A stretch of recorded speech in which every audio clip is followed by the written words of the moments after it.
Ang topic po natin ngayon is yung how to manage our earnings or our finances. So kung hindi natin mamamanage ang ating finances, sigurado mawawala sa po yan. Merong isang philosopher, nakalimutan ko po kung sinong nagsabi, anything that we cannot manage or we fail to manage, we will lose it. So pag ang pamilya natin, hindi natin ma-manage, mawawala sa atin yan. Ang success natin, hindi natin na-manage, mawawala yan. Ang sarili natin, pag hindi mo na ma-manage yan, mawawala yan. Ang finances natin, ang earning natin, kapag kaya na hindi natin na-manage, mawawala yan. So in managing our finances, number one is to manage your earnings. So, ang pinaka-problema nito, kapag wala kang earnings, wala kang mamamanage. So, sabi ng iba, ay anong imamanage? Wala nga. So, medyo, unless na wala ka talagang trabaho at hindi ka nagtatrabaho, hindi ka talaga magkakaroon ng earning. So, yung katwiran na pandemic ngayon, walang earnings, naintindihan ko po, totoo po yan, mahirap talagang kumita ngayon. Pero, kung titingnan ko po ang mga magulang ko, ang mama ko po is hindi nakatapos ng high school. Ang daddy ko high school graduate lang. Nakatapak ng first year sa college sa pagka-abugas siya pero hindi niya tinuloy dahil nga sa demand ng kailangan niyang suportahan yung sarili niya. Then eventually nag-asawa sila ni mama. So yung demand ng pamilya hindi niya na kayang ipagpatuloy yung pag-aaral niya. Pero alam nyo, 6 kaming magkakapatid. Ang daddy ko karpintero, yun yung naging trabaho niya. Tapos ang mama ko is nagtitinda lang ng prutas sa palengke ng Divisoria. Lumaki po ako sa Tondo, sa Manila. So napaka-imposible po sa isang tao, sabi ni mama ko, saka ni daddy ko, ang hindi kumita. Ang sabi niya, tamad lang ang walang trabaho. Hindi po ako nanguhusga ng kahit sino sa atin. Pero namalas ko sa buhay namin sa mga magulang ko at mama ko at daddy ko na totoo yung sinasabi nila na tamad lang ang walang trabaho. Kasi hindi katwiran ang wala kang natapos na pinag-aralan. Hindi ko po sinasabi na huwag tayong mag-aral dahil mas may pinag-aralan tayo, mas may advantage talaga tayo. So, basta ikaw ay masipag, lagi pong may trabaho. Kasi makikita mo nga putol yung kamay, putol yung paa o bulag, nagtatrabaho po no? Mga bulag makikita mo nanghihilot.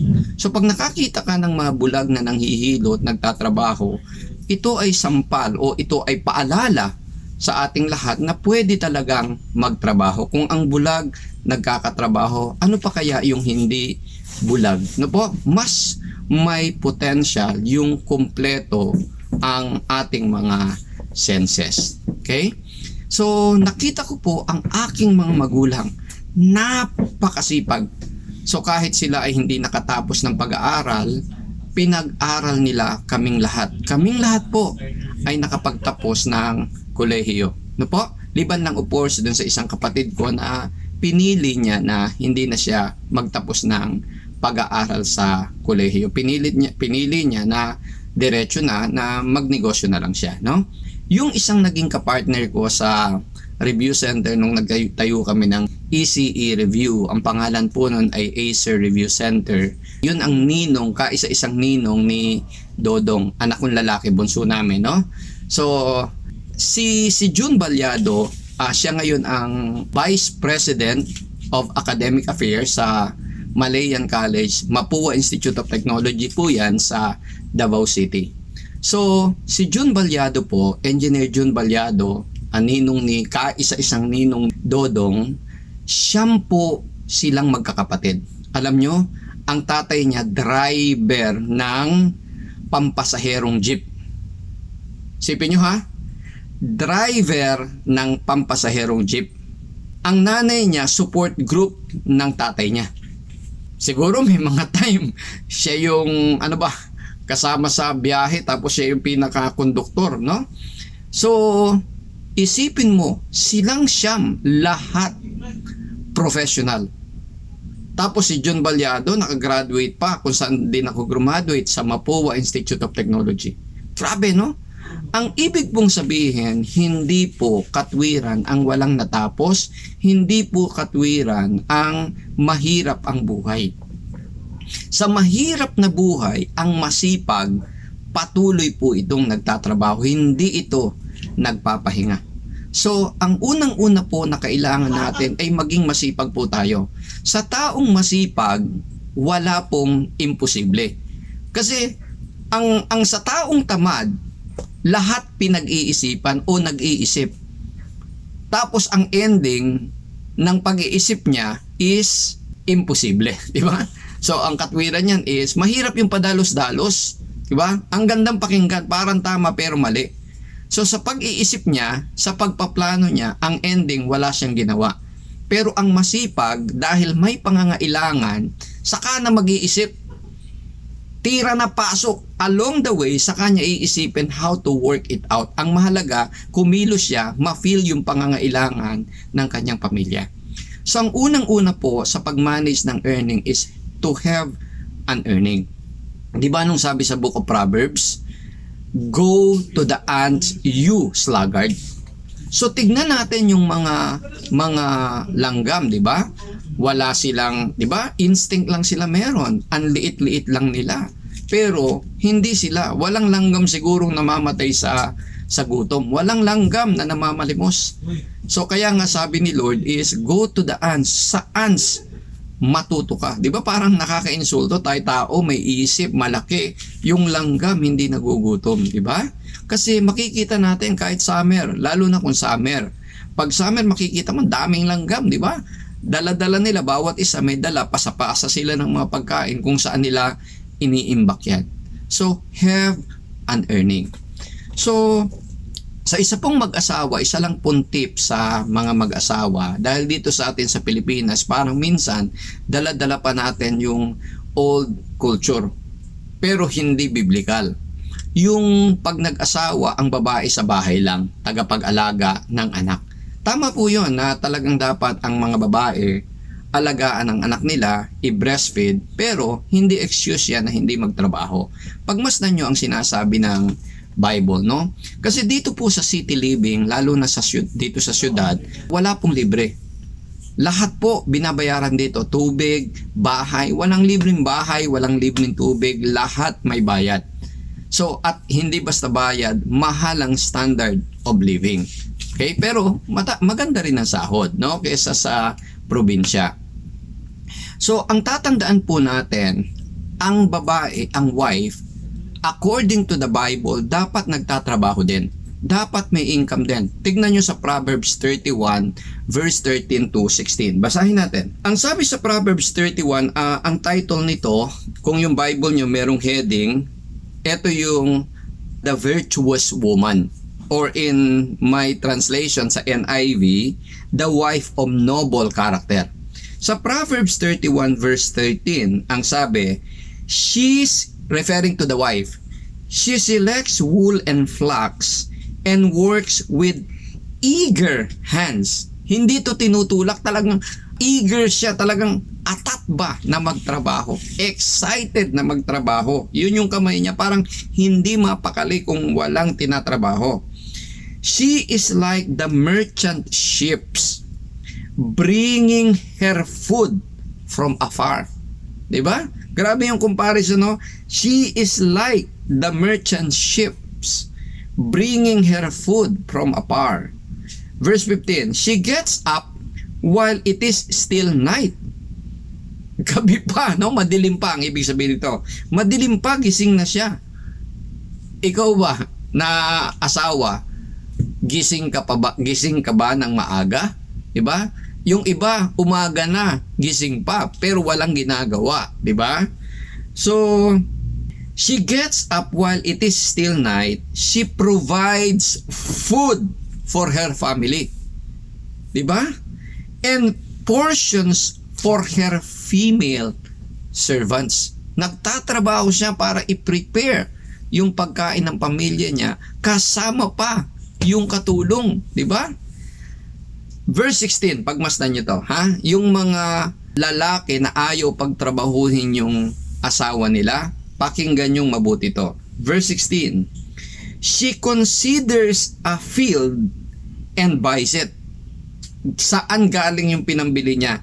Out of her earnings. Sa ibang translation, out of her own earnings. Pero ito klaro naman out of her earnings, hindi husband's earning. She plants a vineyard. Grabe no, ang babae po dapat masipag. Iyan yung virtuous woman. Pero hindi ko sinasabing babae ang masipag, yung lalaki tamad. Sa Pilipino ngayon, uso yung tamad na lalaki, na babae ang nagtatrabaho. Diba? Ang dami mga tamad na lalaki. Ako, may mga kilala ako, hindi ko nalang banggitin, no? So, sobrang tamad na mga lalaki. Inaasa ang buhay nila sa asawa nila. Hindi na baling under, basta masustento lang yung pagiging tamad nila. So, importante po sa mag-asawa na magkatulong sa finances. Mahihirapan po talaga sa buhay ngayon na isa lang ang nagtatrabaho. And ito po ay suportado ng Bible. Hindi ko po sinasabi na kailangan na merong employer-employee relationship ang babae. Kundi, ang ibig sabihin lang, find ways na ang babae dapat magtrabaho, hindi siya ikulong dapat ng lalaki na tagapag-alaga lang ng anak. Kasi ang tunay na virtuous woman, kayang alagaan yung anak, kayang maasikaso ang anak na hindi na mananatiling nasa bahay lang siya. No po? Dapat katulong siya sa finances ng kanyang asawa. No po? So, dapat po tayong mga nagtatrabaho, we must excel in our work. Hindi po pwedeng trabaho lang tayo, ang iniisip lang natin kinsenas katapusan araw ng sweldo. Dapat hindi tayo sa sweldo nakafocus. Yung sweldo, yung sahod, yan lang yung payment result ng pagtatrabaho natin. So bilang worker, dapat nakafocus tayo sa work. No po? We must work harder, lalo na tayong tinatawag na Kristiyano. Dapat hard worker tayo. Hindi tayo yung pagpasok sa opisina, late, tapos alas 8, doon palang magsisimulang maglinis-linis ng workplace. Buti nga kung naglilinis di ba? So, tapos alas 5 ang labas, alas 4 naghahanda na sa paglabas. Ako ang model ko talaga dito. Sabi ko nga, hindi pa ako nakakita ng panday na kasing sipag ng daddy ko at kasing honest.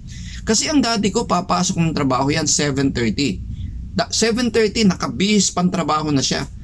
Ihinahanda niya na yung mga tools niya. Simula ng alas 8 o bago pa mag alas 8, nagtatrabaho na yan.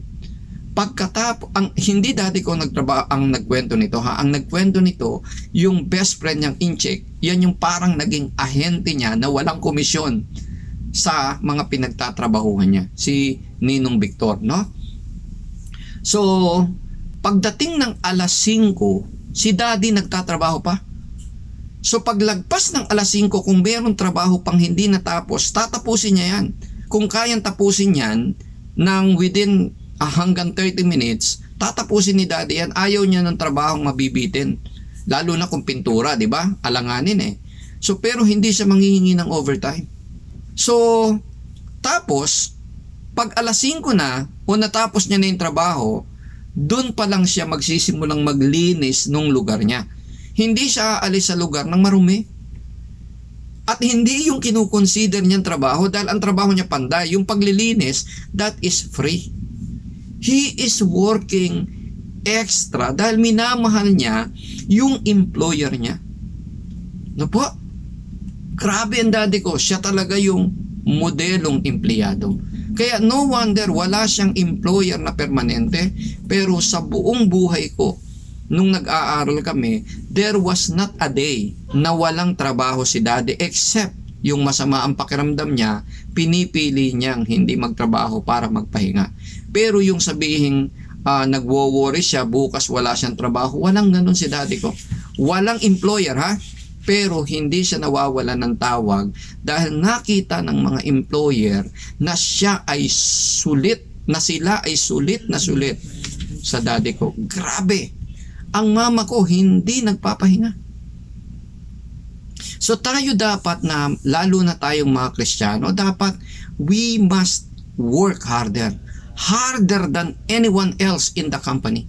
So don't just do what is required. We must do more than what is required. Kasi Kristiyano tayo, may Kristo tayo, hindi tayo pwedeng papetex-petex magtrabaho. Dapat pati sa klase ng pagka-empleyado, kita na tayo ay Kristiyano. So tayong mga taga-BBC, dapat outstanding employees tayo or outstanding business people tayo. So hindi lang work harder, dapat we must work smarter. Kasi hard worker ka nga, at the end of the day, wala ka namang nagagawa. Diba? Or 10 taon mo nang ginagawa ang isang trabaho, pagkatapos, hindi mo na i-improve yung kung paano mo siya ginagawa. You have to work smart. So, ang sabi nga sa Proverbs 22:29, basahin natin ha, Proverbs 22:29. So, ang sabi dito, do you see someone skilled in their work? They will serve before kings. They will not serve before officials of low rank. So, dapat tayo, dinidevelop natin yung skill natin sa pagtatrabaho. Kung typist ka, ngayon ikaw ay 5 words per minute, dapat day after day, bumibilis ang typing skill mo at yung typing efficiency mo. So, naging 60 words per minute ka pero 61 errors per minute, ay wala kang nagawa. Mas maraming mali kaysa sa ginawa mo, di ba? So, lugi yung employer sa atin. So, dapat we develop ang skill natin. Ayusin natin, di ba? So, kung tayo ay, let us say, programmer, dapat mas mabilis na tayo mag-program habang tumatagal. Diba? Kung tayo ay AutoCAD operator, dapat yung drafting skill natin mas mabilis. Pero, mas bumilis ang trabaho natin pero yung pay natin parehas pa rin. Diba? So, eventually, yung employer makikita, makukumpare na ikaw efficient. So, pag nagkaroon ng opportunity for promotion or increase in salary, ikaw yung kandidato. Diba? So, pag hindi tayo naging kandidato, ang iniisip natin, unfair. Pag hindi tayo pre-promote, na-increase yung kasama natin, sasabihin natin, unfair. So, sa tingin natin, tayo yung work harder. Pero, hindi natin napansin yung kasama natin, he is working smarter. Mas marami siyang production. So, we must also work systematically. Kailangan nagdi-develop tayo ng system para ma-improve yung trabaho natin. Dapat mag-iisip tayo, paano ko bang i-improve to? Paano bang mas mapapabilis? Tapos paano bang mas magiging productive? Hindi yung trabaho lang tayo ng trabaho, hindi yung kukumpletuhin lang natin yung 8 hours per day. Dapat mag-isip tayo ng para sa employer natin. Mag-isip tayo kung paano, ano yung mako-contribute natin sa employer natin dahil tayo ay Kristiyano. Bakit kailangan nating improve yan? Kasi promotion comes with excellence in work, efficiency.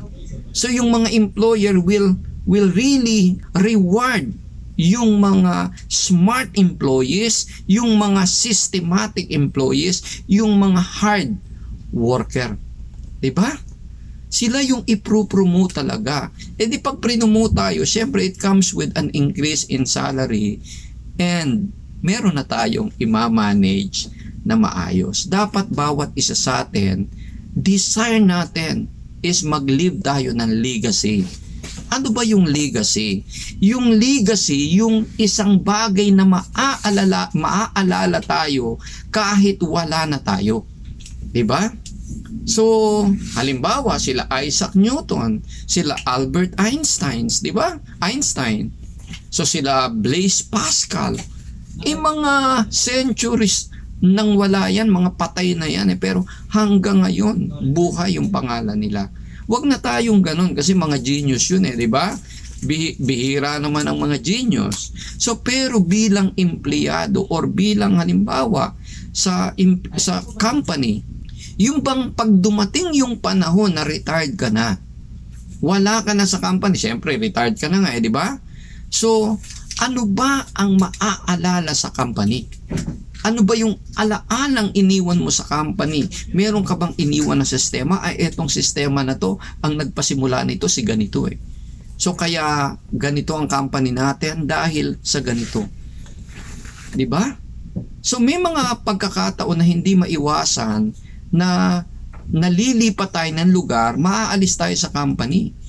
'Di ba? Kami bilang employer, may mga empleyado na umalis sa company namin, wala na sa company namin, pero maganda yung alaalang naiwan nila sa company. Yun yung legacy nila sa company. For example, yung inaanak namin sa kasal, si Engineer Larry Amugis, nakabase siya ngayon sa Qatar. So itong empleyado na to, tuwing maaalala ko, kasi siya yung kauna-unahan kong instructor dito sa Cebu, pero siya yung isa sa mga pundasyon ng Padilla Review Center. So grabe yan si Engineer Amogis. Kaya hanggang ngayon tuwing maaalala ko yan, ang ganda ng alaala niya sa company. Meron pa, si Cyrus, si Engineer Cyrus Lestones. Grabe man ang legacy din na iniwan niya dito sa amin. Nakabase siya ngayon sa Dubai, no? So, Kristiyano siya. And Kristiyano siyang empleyado. So, nung nag-decide siya na kasi gusto ng papa niya, dahil nag-increasing yung need nila sa pamilya, na siya ay mag-abroad, tatay niya mismo ang tumawag sa akin na pinagpaalam kung maaari bang mag-abroad si Cyrus. Siyempre, hindi naman kayang suportahan ng pangungontrata ko yung malaking sahod na katulad ng sa abroad na kailangan nila. Then, rinilis ko si Cyrus. Pero bago yon, inayos ni Cyrus yung mga project sa akin. Actually, tinapos niya lahat ng project. So, it took mga 4 months pa bago siya umalis, pero hinanda niya na yung pag-abroad niya, pero lahat ng trabaho tinapos, walang iniwan, walang nabitin. At hindi ko nga kailangan mag-turnover dahil tapos man yung mga project. Pagkatapos nung nag-abroad si Cyrus, tinigil ko yung pangungontrata dahil wala akong time para mag-train ng bagong engineer. So, si Benjon, kasabayan sa akin yan, o ang nagrekomenda niyan sa akin, si Larry, no? Si Engineer Benjon Solana, no? Nakabase siya ngayon sa Bahrain. So, trainer ko siya sa CAD, and nung namatay yung tatay niya, siya yung tatay para sa mga kapatid niya. So, mangangailangan siya ng additional, at hindi basta additional, talagang malaking kita. So, kinausap niya ako, sabi niya kung pwede ba siyang mag-abroad. Hindi pa siya nag-apply. Hindi niya pa na-entertain kundi kung pwede ba siyang mag-abroad. Sabi ko, dahil alam ko namang namatay yung tatay niya, then sabi ko, sige.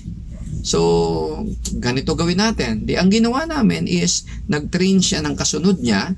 Talagang training niya, hindi basta training. Talagang todong training. Talagang lahat ng nalalaman niya, shinare niya sa susunod sa kanya. At hindi lang isa, 2 yung training niya. Tapos lahat ng materials, inayos nila. Kaya pag alis niya, walang naiwang problema yung company. Actually, mas maganda pa yung company nung umalis siya dahil lahat ng dapat na training, lahat ng mga material, plinansya niya. Dahil nung nandito siya, hindi naman niya pinaplansya dahil hindi niya kailangan. Pero ngayon, plinansya niya. Kaya kahit anong magkaroon ng turnover, change of instructor, plansyado na yung materyales. No po? Pero lahat ng legacy na yun, sinira nung may isang naging instructor na wala lahat.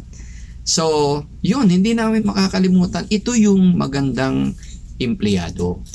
Hindi lang yan. Meron pang iba. Si Rene Rose, si Zainet. Mga magaganda yung naiwan sa company. Okay?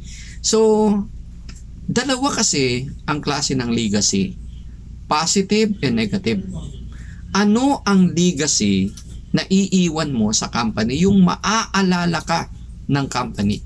Negative ba yung maaalala sa'yo o positive ba yung maaalala sa'yo? Sa simbahan, may mga time kasi lilipat tayo ng lugar, kailangan nating lumipat o umalis dun sa church base natin. And para pupunta tayo sa base kung saan pupunta tayo sa church kung saan merong saan tayo nakabase, di ba? Yung iniwan mo bang simbahan, ano ang maaalala sa'yo? Maganda ba o pangit? Yung mamimiss ka ba nila o yung bang kahit wala ka na, lagi ka nilang naalala sa magandang alaala? Yun yung positive legacy. Ang challenge ko sa ating lahat, leave a good imprint, memory, legacy dun sa organization kung nasan tayo. Pangalawa po, manage your spending. Kapag ka hindi po natin kinontrol ang spending natin, hindi pala minanage ang spending natin, kahit anong increase ng earning, mamumroblema tayo. Credit card, home credit, lahat ng may credit, makakagipit sa atin yan. Except, kung yung credit natin will generate an income greater than the interest. So yun lang po ang exception sa pag-utang. Pag ang utang ay mag-generate ng income sa atin, magpapasok ng income na higit na mas malaki sa interest na babayaran natin, that is a good credit. Na po? Merong bad legacy, good legacy. Merong bad credit, meron ding good credit. Merong bad success, meron ding good success. So, ang tatandaan po natin, sabi nung isang philosopher, the word rich is not an adjective. It is a noun because rich is an attitude. Meron kasi may pera pero utak pobre. Meron naman walang pera o wala pang pera pero utak mayaman. Meron siyang rich mentality, meron siyang rich attitude, palabigay pero hindi naman siya masasabing mayaman. He is or she is generous. Kasama dyan yung mama ko, yung biyanan ko, grabing mga ka-generous. Si Tin, Mrs. Padilla, grabing ka-generous yan. Palabigay talaga, no? So, malulula ako pag magbigayan. Ang hilig magbigay ng gift, masaya siya na nagbibigay. So, sa pag-manage din ng spending natin, manage your credit cards. Kumare, wala kang credit card. Manage your GCash. Ngayon, merong bagong product ang GCash. G-card, no? So, dati, para maggamit mo ang GCash mo, kailangan meron kang pera. May pondo. Pero ngayon, kailangan mo lang ng G-credit card. Pwede ka nang gumamit ng GCash mo, pero utang yan. May interest yan. So, saan mo ginagamit ang GCash mo? Kung pambili yan, so, ang bilis lang bumili ngayon, be sure na yung binibili mo, talagang kailangan mo. Na hindi ka mabubuhay nang wala yan. Diba?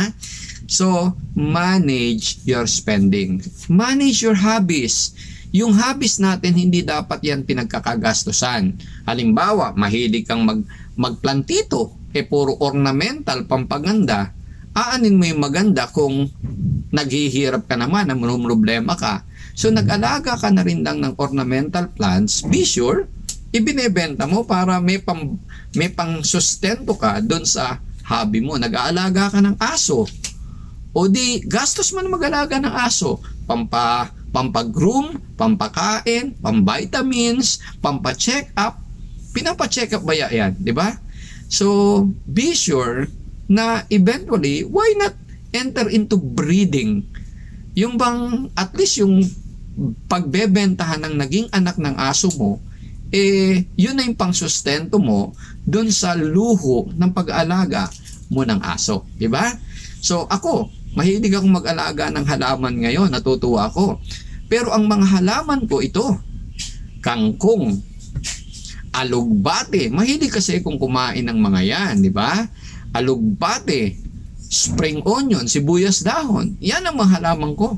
Kasi gumagastos ako sa nutrient eh. So gumagastos na rin lang ako sa nutrient, nakapag-generate na ako ng oxygen sa bahay, nakapag-generate pa ako ng pangkain namin, di ba? So at least, malunggay. So at least yung mga tinanim ko, yung ginastos ko sa nutrient, bumabalik. Sulit ako. Kumbaga, ang benefit lagpas sa gastos. Diba? Na-amuse ako, naalis na yung stress ko, nakatipid pa ako.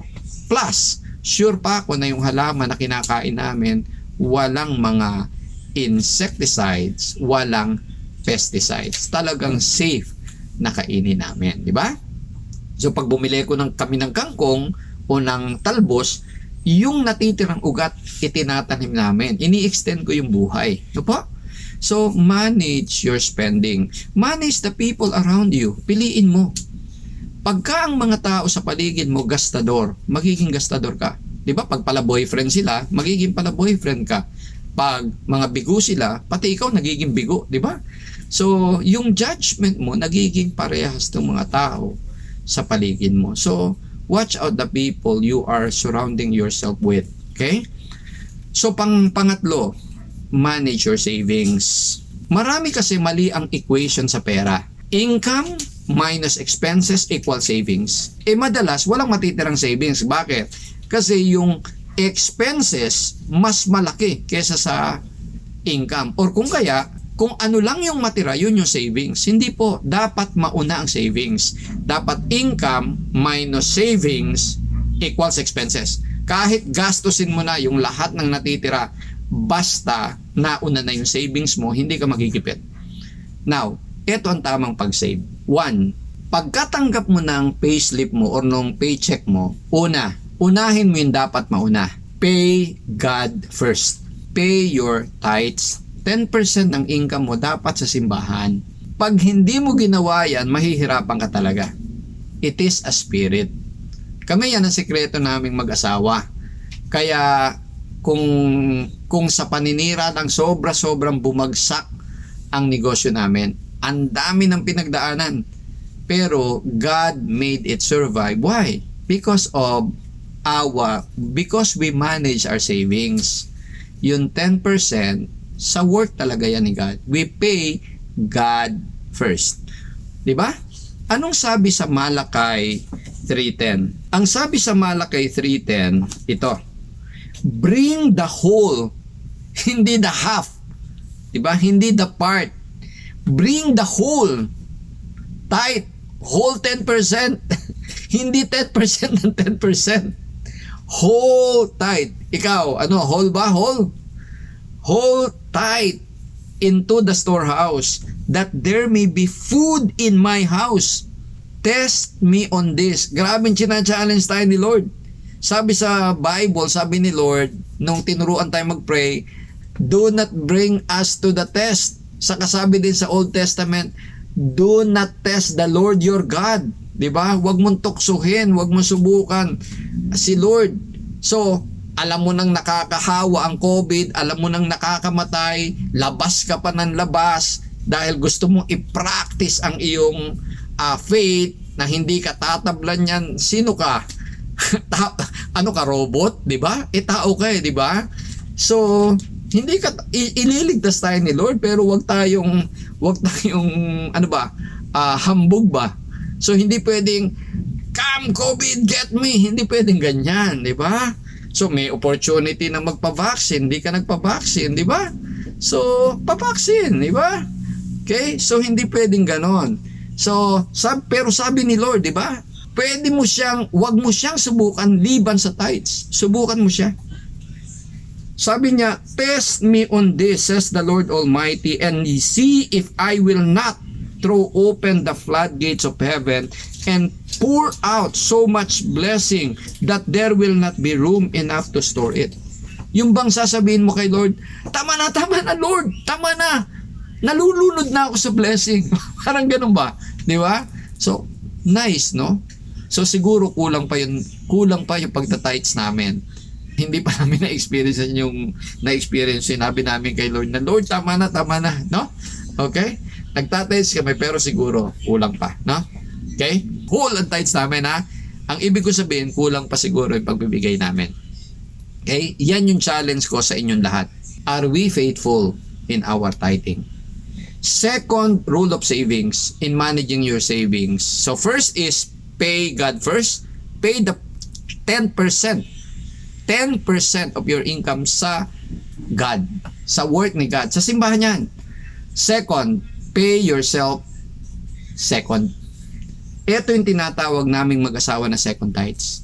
Do not treat yourself without paying yourself first. Iba yung treating yourself, iba yung paying yourself. Yung second type, ito yung 10% ng income mo, itatabi mo. Hindi to panggastos. Ito ay para sa investment. Pagmasdan mo to, ito yung second type. So yung first type, binigay mo sa work ni Lord, parang yan yung guarantee mo. Itong second type mo, para to sa'yo. Habang ikaw nagtatrabaho, itong second type, nagtatrabaho din para sa'yo. Imagine, dalawa na kayo nagtatrabaho.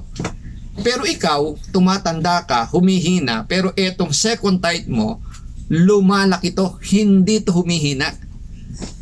So, dalawa kayo nagtatrabaho, eventually, itong second type mo, mas malaki na income kesa sa'yo. Pwede ka nang mag-retire. Diba? Pero kung nagpang-abot kayo na malakas ka, malakas ang second type mo, dahil siya ay kumikita ng income niya, so hindi siya nababawasan, nag-i-increase pa dahil sa income niya, sa interest niya, edi dalawa na kayo nagtatrabaho. Ang lakas, di ba? Pag ikaw lang, patanda ka ng patanda, pahina ka ng pahina, di ba? Eventually, pag hindi mo na control yan, na manage yung savings mo, hindi mo na manage yung spending mo, iisipin mo yung earning mo kulang, aalis ka na lang sa kumpanya. Madalas sinisisi natin yung kumpanya. Hindi natin tinitignan na dapat i-manage natin yung earning, spending, and our savings. Magiging happy tayo, di ba? So, pang-apat, and I want to close on this, manage your investment. Hindi ako magpapanggap na investment guru. Ngayon, ang daming mga investment guru sa Facebook, no, or sa YouTube. Yung bang dahil para lang maka-vlog, isasama sa vlog nila yung investment. Hindi ako magpapanggap na investment guru yung sa stocks dahil unang-una wala akong stocks. Hindi ako naglalaro ng stock market. Hindi ako naglalaro ng currency, yung cryptocurrency. Kasi duda man ako sa cryptocurrency.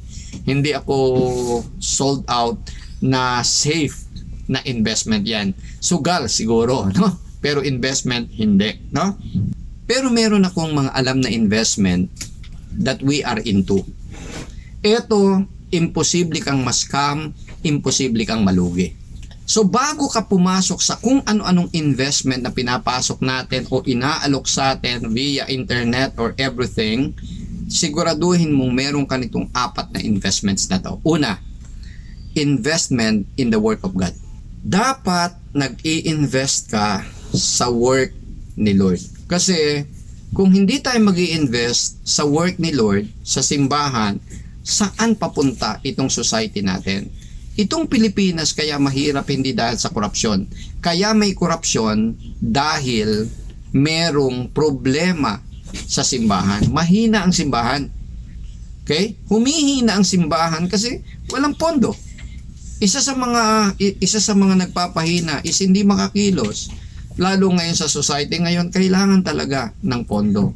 Kailangan nating mag-invest sa work ni Lord. 'Di ba? So, kung matindi o malakas ang simbahan, ang namumuno ay may mga takot sa Diyos, ang mga namumuno ay produkto ng matatag na simbahan, edi we will be a great nation once again. Pangalawa po, invest in the man of God. Mag-invest ka sa pastor mo, 'di ba? Marami sa atin hindi tayo nagiging blessing sa pastor natin. Madalas tayo pa'y nagbibigay ng problema sa pastor natin. Nagiging problema pa tayo ng pastor natin. Financially, imbis na tayo yung tumutulong kay pastor, tayo pa yung humihingi, nangungutang kay pastor. 'Di ba? So madalas hindi natin nakikita yung pangangailangan ng pastor natin. Wala sa atin yung joy of blessing our pastors. Minsan, nung nagsisimula pa lang yung mag-asawang Manny Villar saka si Mrs. Villar, Senator Villar, nung nagsisimula pa lang sila, napansin nila yung isang kaibigan nilang progresibo ang buhay. Ano ba yung ginagawa nito? 'Di ba sabi nila, kung gusto mong yumaman, gayahin mo yung ginagawa ng mayaman. Ano kaya ang sikreto nito? So nakita nila, isa sa mga sikreto, dahil kaibigan man nila, nakausap nila, sinabihan sila, binigyan sila ng tip. Ang sabi sa kanila, magsuporta ka ng pastor. So ginawa nila. Itong si Manny Villar at si Mrs. Cynthia Villar, Senator Cynthia Villar, nagsusuporta yan ng pastor. Kaya no wonder ganyan ang buhay nila ngayon. Kami kahit paano hindi kami mga Manny Villar, ang layo, di ba? Pero yung proteksyon ng negosyo namin, isipin mo, lahat ng paninira naranasan namin. Naranasan ko pa noon na hindi ako lumalabas ng bahay dahil natatakot ako sa threat sa buhay ko dahil sa competing review center. Dahil grabe na yung mga ginagawa. So, grabe yung paninira, grabe yung katapang. So, sabi ko, it's not worth the risk na i-risk ko yung buhay ko. So, grabe. So, sobra-sobra para ang review center mawala. Pero, naproteksyon na ni Lord. Bakit? Kasi hanggang ngayon, sa buhay naming mag-asawa, kahit kami namamastor na, nagsusuporta pa rin kami ng pastor. Hindi na lang namin kailangang isa-isahin sa inyo sino yung mga pastor na sinusuportahan namin. Pero hanggang ngayon, nag-i-invest kami sa mga tao na pinili ni Lord para pamunuan, alagaan ang kanyang mga tupa. Diba? Or alagaan, asikasuhin ang work niya dito sa mundo hanggang hindi pa siya bumabalik. Tayo, blessing ba tayo sa pastor natin? O tayo yung nagbibigay ng problema sa pastor natin? Pag-isipan po natin yan. Dahil pag binigyan natin ng problema ang pastor natin, para tayong dumampot ng bato at pinukpok sa sarili nating ulo. So, tandaan po natin yan. So, wag na wag tayong magiging sakit ng ulo, problema ng ating pastor, ng ating leader. Bless your pastor. So, manong pag may extra ka, o kung kaya kahit hindi extra, set aside something for him.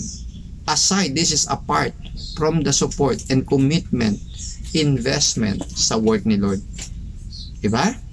So, yung pangatlo, invest in yourself. Bago ka mag-i-invest sa kung ano-anong mga investment na yan, ma-scam ka pa dyan. Diba? Yung mga nagpapanggap na business daw, magkakaroon ka ng business, ganito. Mag-invest ka muna sa sarili mo.